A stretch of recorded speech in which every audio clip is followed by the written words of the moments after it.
are with some of the exercises that you can use for back and neck tension. So think about with each of these holding them for 15 to 30 seconds, and obviously if I do, I'll show you one side, and then obviously that goes without saying that you would repeat that on the other. So let's start at the top with the neck. So for example, take your right hand over towards your left ear, release the right shoulder away from the right ear, and then gently just draw the right ear down towards the shoulder. Now here, as you hold it, on an inhale you're going to lengthen, exhale, release, and as you do this you can move the head a little bit with this stretch as well until you feel that begin to bite. Alright, so once you've done this one, then take the hand so it's behind the ear now, and then take your gaze to look inside the crook of the arm, and as you bring that head down, this time we're targeting more of the top of the shoulder as well as the upper back here. So as you're drawing it down this side, and then from there you're going to bring the head back to the center, obviously repeat the other side, then interlock the hands together, cradle gently the back of the neck, inhale, look up, and then with an exhale you're going to drop the chin towards the chest. Inhale, lift, and then on an exhale just apply a little bit of tension towards the back of the head there to release all of the tension along the upper back. Okay, give this one time to release, and if you want to, you can tilt the head gently towards the right, obviously hold it there, and then bring it back to the center, and obviously repeat that then on the left hand side. Okay, once again remain for 15 to 30 seconds on those. So next, let's have a little look at bending. So the back on the whole doesn't like a lot of forward and backward bending, but if you are forward bending, so if you're doing a lot of gardening at the moment, you're outdoors a bit, then what I want you to think about is firstly this trunk area, so we're working this as a whole, acts like a corset. So engage across the body and then think about lengthening up, so you're creating space from the bottom of the waist and the top of the hip. Okay, keep the shoulders away from the ears, and then you're going to bend the knees first, and then you're going to tuck the tailbone under as you hinge forward, pick up what you need from the ground, bring yourself back up, and then straighten. So if you use this movement pattern, you'll find there'll be less tension in the lower back, and also you shouldn't get any pain in that area as well. So remember, bend the knees, hinge at the hips, come forward, pick up what you need, lengthen, and then straighten. Okay, right, so glute engagement is really important with supporting the lower back. So simply glute squeezes, you can do these sitting on a chair. Okay, just basically contracting and relaxing the gluteal muscles, or you can do it easier, well, it's a little bit easier if you lie down on the floor. So try and aim for 2 or 3 sets of those possibly each day to just get the glutes firing. Aim for something like 10 to 30 reps, okay, and that will help to just get those muscles a little bit more engaged. So let's go onto the floor next. Let's start with a classic. So I think really cat-cow has to be one of the most useful exercises for most people, with helping for suppleness.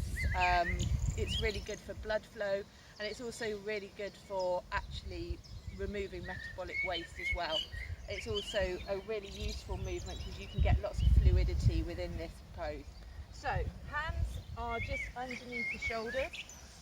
Make sure your hands are spread nice and wide, so middle finger points forward, ground down with your thumb and first finger.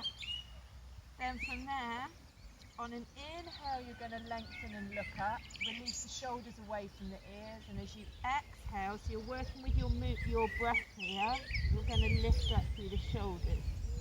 Inhale, coming forward, exhale, really curve up through the back, vertebra at a time if you can, and try and really work with your breath pattern here.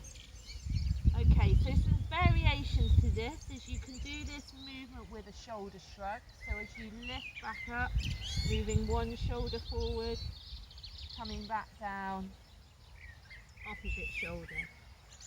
Okay, so just working through the spine here, and again, and then you can go into a flow, so you can move the bottom back towards the heels, arching up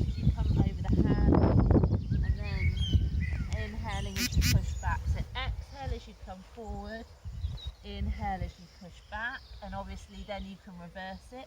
So aim for maybe 5 or 10 of these rotations. They're really nice ways to just release any tension through these areas. The other one that you can do is you can combine this with a glute strengthener as well.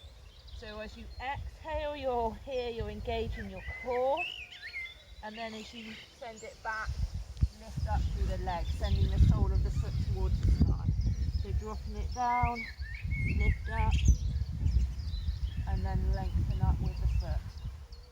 Okay, so you can maybe repeat 2 or 3 sets of 10 on both sides. Obviously you can swap this one over. Alright, so then let's come down onto our front. We'll do a little bit more of some strengthening work through the back. So firstly, pushing the hip bones into the ground. Make sure the heels come up towards the shins. And then from there, with the tailbone here, you're going to tuck your tailbone under. You're going to lift the knees off the floor a little bit and then lengthen the waist up so it's coming just a little bit further away from the hip. So once again, we're creating that little bit of extra space. So let's start with a very simple back extension, which is the Sphinx. So bring the elbows underneath the shoulders, hands flat onto the floor. And from here, head looks towards the ground, release the shoulders away from the ears, and then gently lifting up here. Inhale, exhale as you lower. Inhale. And coming back down again. Lifting up. And all the time, just try and keep those hip bones into the mat.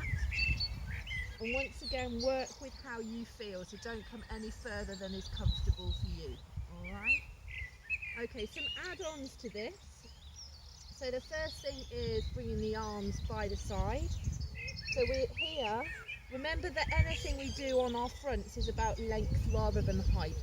Okay, so head looks towards the floor. Release the shoulders away from the ears. Tuck the tailbone under, so engage, and then think about engaging the core a little bit here. And we're going to lift up and lower down. Exhale as you come down. Inhale.